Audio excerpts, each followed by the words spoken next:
Hello everyone and welcome to an all-new Geek World Order video. Randy here. We have another toy review up on deck.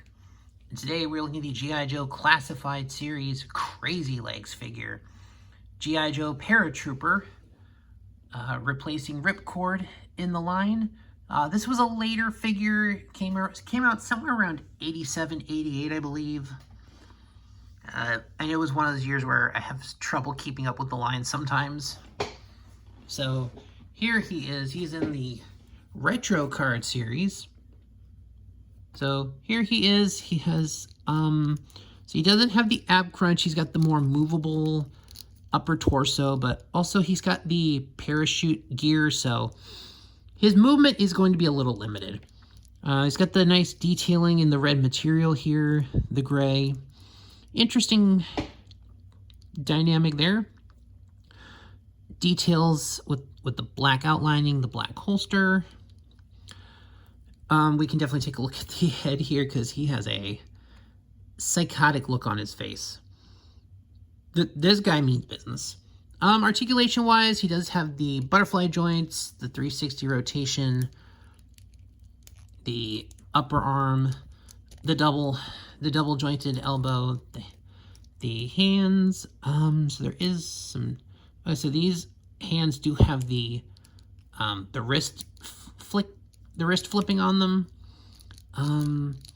There is waist rotation, but this parachute gear is going to hinder that significantly.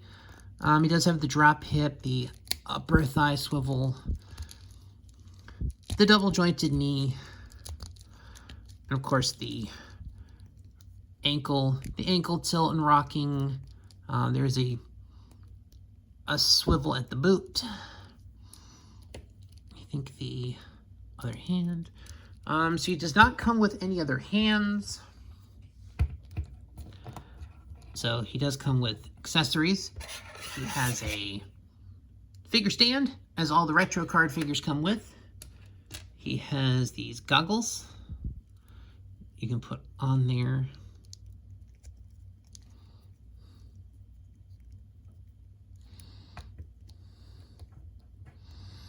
I believe they can also fit over the top of the helmet. He has a knife, which you can just put in this holster up here. It goes down there. But he's going to want to have quick access to that, because if something goes wrong with the chute, he's probably going to want to cut that thing up real quick. He has a side holster, so he does have a side pistol. No XMLR, because not really a place for it to put on the guy. He does have this rifle. Oh my god, is this... had me going there for a second. I thought that was just kind of there. But nope, that's just a snug magazine. Now it does fold in half. I guess you could kind of tuck it in the gear like that. I'm guessing. I feel like we should be able to do this because it's shown on the back. There you go. Yeah, you can just put that there. How did that happen? Okay, that can go back there. He has a backpack. He has his parachute. The parachute does not open.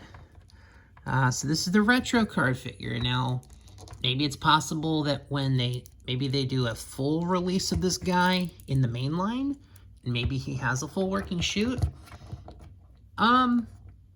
I'm actually okay with this. I don't really need a full working chute on this figure.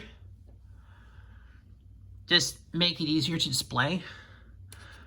The goggles are gonna be a pain in the rear end, but he does have a helmet. It's got a chin strap on it, so these are... Unfortunately, the chin straps get a little bit of a pain in the butt once you get to a certain point. So yeah, here he goes. It isn't his gear. Now the goggles, I think, can go on, kind of just sit on the top of his head. I think they're more suited to be...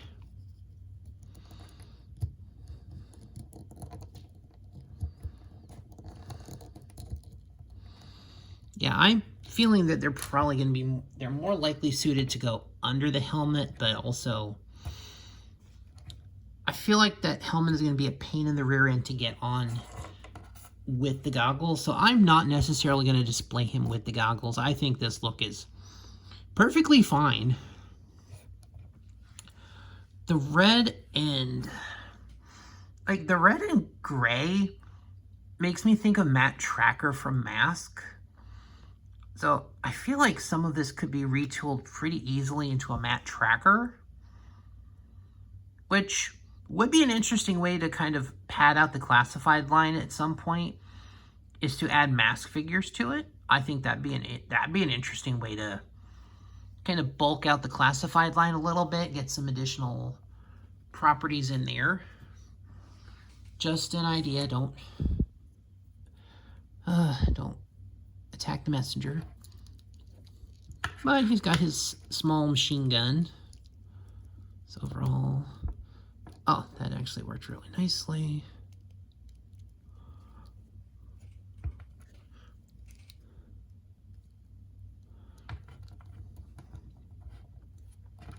So that's good. I think I'm just gonna double check real quick, make sure there was nothing else there. Okay. Okay, I don't see any barrel accessory. There is a hole there. I mean, if you have some of the barrel extensions, you can probably use that there. But overall, I think we're good on this one. I think overall, this is a decent figure.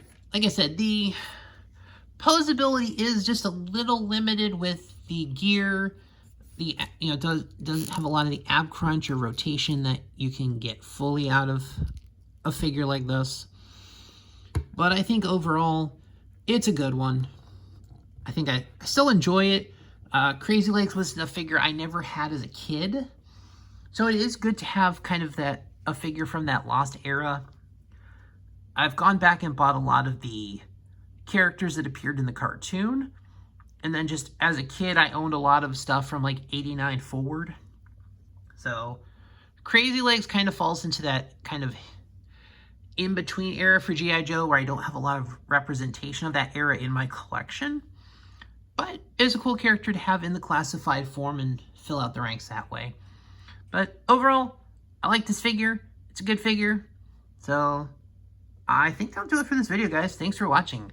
Please like, share, comment, subscribe, all those things that help out the algorithms. And I'll see you on the next one.